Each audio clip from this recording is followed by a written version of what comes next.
Not a leap, not a stroll, but a long, tough road that is easy to fall off of. That's what gambling really is. And the deeper you fall, the more chances there are for you to ruin your life beyond repair. It was impossibly hard for him to completely stop gambling. He tried to find loopholes through everything so he could gamble again, even after rehabilitation. You beat me once with this exact hand, 7-5. Daniel remembering the hand that turned the match earlier. Erick Lindgren, a professional poker player, entered rehabilitation in late 2012 for problem gambling. Lindgren's difficulties and debts became public on 2+2 when several players claimed Lindgren owed them money. His life spiraled out of control because of his gambling habits. His hole was deep, possibly 7 or 8 figures, and he did not see a road to recovery from there. But he definitely tried his best to. I had to start over, and I put my time in. I played, no limit games all around Vegas the last 6-7 months, tournaments, whether it be at the Venetian or the Wynn. Lindgren then cashed out for more than $1.3 million in 2013 to win his second World Series of Poker bracelet. However, even 7 figures in a single year were insufficient to dig Lindgren out of his gambling debts. He had no way to get himself out of this hole he had fallen so far deep into. I'm chipping away the best I can, Lindgren added. I built quite a hole, but I feel good about things. That Jamie Gold run, I kind of went top. I had a lot of pairs, and they held up, and then I just picked up 2 kings. But that wasn't how his life had started, and he didn't start out as a gambling addict. He had a fairly bright start to his life. For those of you who do not know who I'm talking about, Erick Lindgren is an American poker player. During his career, he earned 2 World Poker Tour crowns and 2 World Series of Poker bracelets. Lindgren earned the World Series of Poker Player of the Year title in 2008. These were some of his biggest achievements in the poker world. Erick A. Lindgren was born on August 11, 1976 in Bernie, California. Lindgren was a standout athlete in high school, captaining both football and basketball teams. After graduating, Lindgren worked as a blackjack dealer at Casino San Pablo. Lindgren was requested to pose as a prop poker player at the table to keep things moving. He quit his job at the casino to pursue his passion for professional poker. Erick Lindgren, who grew up with a love of sports and competition, learned Texas Hold'em while working as a blackjack dealer at an Indian casino near his college. He was drawn in by the competition and became obsessed with it. Lindgren dropped out before finishing his degree to play poker full-time. At first, Lindgren kept his decision from his parents.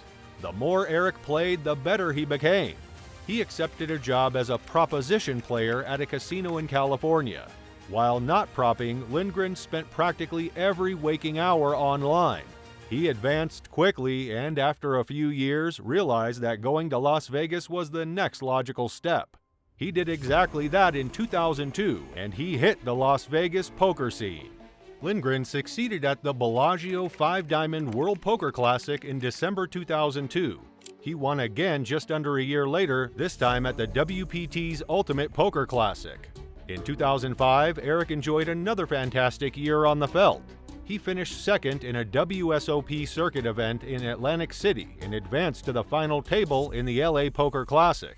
A week later, he'd find himself at another final table. This time it was the Professional Poker Tour in Los Angeles, and he would win. The year began spectacularly and continued with numerous other cashes. The start of his year might have been particularly glamorous, but the road of gambling never really ends well. Things remained largely unchanged the following year. Lindgren placed third in the Borgata Winter Poker Open, earning nearly $300,000 before winning an event at the 5-star World Poker Classic for more than $260,000. In 2013, Lindgren finished second to Chino Ream in the World Poker Tour Championship for $650,275. Lindgren was ecstatic because of his recent achievements, and he probably felt invincible. Lindgren's first World Series of Poker cash came in 2003. During his early WSOP career, he came closest to winning a bracelet in 2006, finishing second in a shorthanded event. Although he earned more than $350,000 for his efforts, the coveted gold bracelet eluded him. Lindgren would wait 2 more years before winning his first bracelet in 2008. The World Series of Poker bracelets have been a significant part of poker history, with the first bracelet being awarded to the winner of the WSOP main event in 1976. Since then, every player who won an open WSOP tournament has received a gold bracelet, with the design, appearance, and value changing over the years. Over $8.6 million in this pot. It's coming down to the river card. The true value of a WSOP bracelet is not the gold or diamonds, but the historical significance of the bracelet.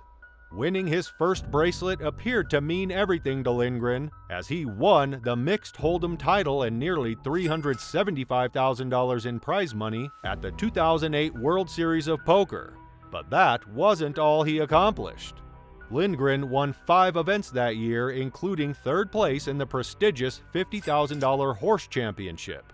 His achievements knew no bounds. He kept on winning, and that made him lose track of reality.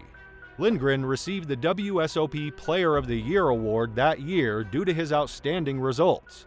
Lindgren cashed 12 times at the WSOP from 2009 to 2012, before claiming his second bracelet in 2013, winning event number 32, $5,000 no-limit hold'em 6-handed for $606,317.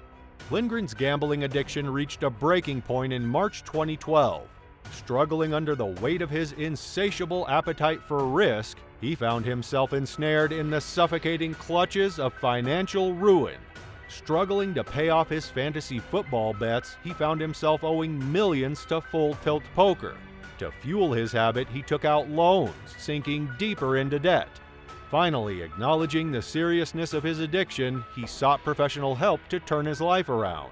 Finally acknowledging the seriousness of his debt, he dared to confront the severity of his addiction, forging a path toward recovery from the abyss that threatened to consume him whole. With several debts piling up, Lindgren made matters worse by attempting to gamble his way out of them. Lindgren entered a gambling addiction rehabilitation clinic at the end of 2012 as the problem had spiraled out of control.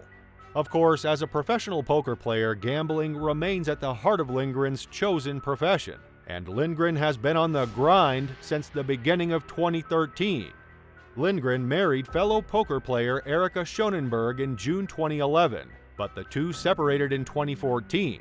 Lindgren filed for Chapter 11 bankruptcy in 2015 with debts estimated at more than $10 million.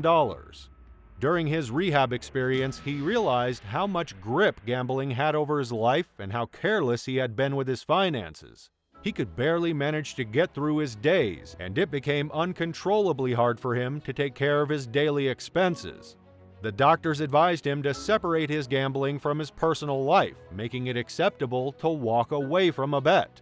He could never resist it whenever he had to make a bet, but now he had to actively control himself so that he could get a grip on his life again.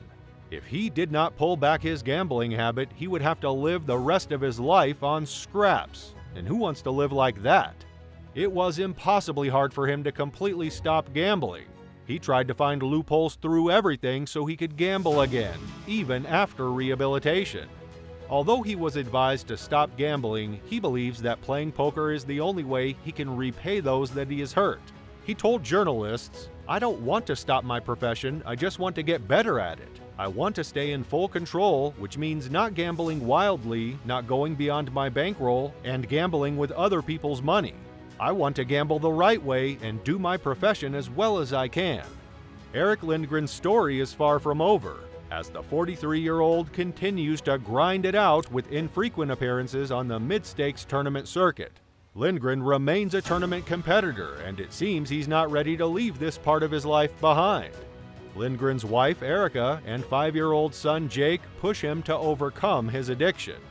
What do you think about Lindgren's story, and what would you have him do differently? Tell us in the comments below. Don't forget to give the video a thumbs up and click on that subscribe button before you leave.